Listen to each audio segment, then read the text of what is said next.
মসজিদ, মাদ্রাসা, স্কুল, হাজার হাজার আমাদের 50-60 লোক এখানে অবস্থান করেন, বসবাস করেন।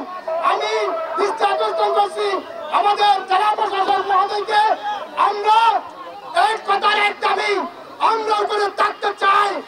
আমরা না হলে আমাদের একটাই দাবি, আমরা কোনো বন্দোবস্তি মানি না, কোনো অবৈধ বন্দোবস্তি মানি না। আমরা অবৈধ সরকারের অবৈধ বন্দোবস্তি আমরা মানি না। আমরা ওখানে থাকতে চাই, আমরা ওখানে না হলে বাসস্থান, না হলে কবরস্থান হবে।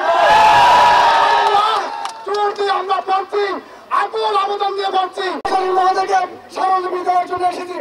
আমাদের একটা দাবি হলো, আমরা জীবন দিতে রাজি আছি, কিন্তু আমাদের বসত পিঠা 40 বছরের বসত পিঠা দিতে রাজি নয়। আপনারা সাংবাদিক ভাইরা আমাদের ন্যায্য দাবির পক্ষে থাকবেন এবং আমাদের এই দাবির প্রতি সমর্থন জানিয়ে আপনাদেরকে শান্তিপূর্ণভাবে থাকার জন্য।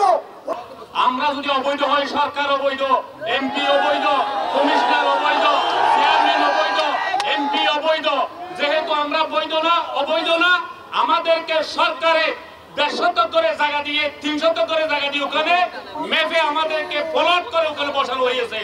এখন যদি আবার আমাদের কোন সেদের ফায়দারা করে, আমরা আর মানবো না। আমি প্রশাসনকে একটা কথা বলতে চাই, ওই দলিলের মধ্যে 9 নম্বর একটা কলম লেখা আছে, যদি সিভিল এভিয়েশন ওখান থেকে আংশিক জায়গা দখল করতে পারে তাহলে তাদের দলিল বৈধ হবে, আর যদি আংশিক জায়গা দখল করতে না পারে তাহলে তাদের দলিল জনস্বার্থে বাতিল বলিয়া গণ্য হবে। তৎকালীন সরকার জোর দিয়ে স্বৈরাচারীভাবে এই দলিল সৃজন করেছে। আমরা 2013 সালে যখন এখানে এইভাবে মানববন্ধন করছিলাম, তৎকালীন যারা প্রশাসক এই জায়গায় আমাদেরকে বসে পড়ছিল, আমরা বিমানবন্দর করতে পারলে করব, যদি না বলি করবো না। কক্সবাজার পৌরসভার 12টি ওয়ার্ডের মধ্যে আমাদের ওয়ার্ডটি 1 নম্বর ওয়ার্ড, প্রত্যেক জনবহুল এলাকা হচ্ছে আমাদের 1 নম্বর ওয়ার্ড। আমরা কোন অবস্থাতে এই ওয়ার্ডটি আমরা ছেড়ে কোথাও যাবো না, এবং এই ওয়ার্ডে আমরা এই ওয়ার্ডটি কক্সবাজার পৌরসভা যতদিন থাকবে, এই ওয়ার্ডটি ততদিন থাকবে। আমাদের সরকার অবস্থানের মাধ্যমে আমাদের এলাকাকে স্থায়ী করে যাবতীয় কার্যক্রম গ্রহণ করার জন্য আমরা মাননীয় প্রধান উপদেষ্টা বরাবর মাননীয় প্রধান আমাদের জেলা পরিষদের মাধ্যমে আমরা এখন সহযোগিতা এই মানুষের সকল মানুষের এখানে যারা বসবাস করেন তাদের এখানে অনেক জড়িত, এখানে তাদের পিতা মাতার কবরস্থান হয়েছে, মসজিদ হয়েছে, শিক্ষা প্রতিষ্ঠান হয়েছে। আমরা জানি এই এলাকাতে পৃথিবীর বিখ্যাত সুটকি মহল রাখতে হবে।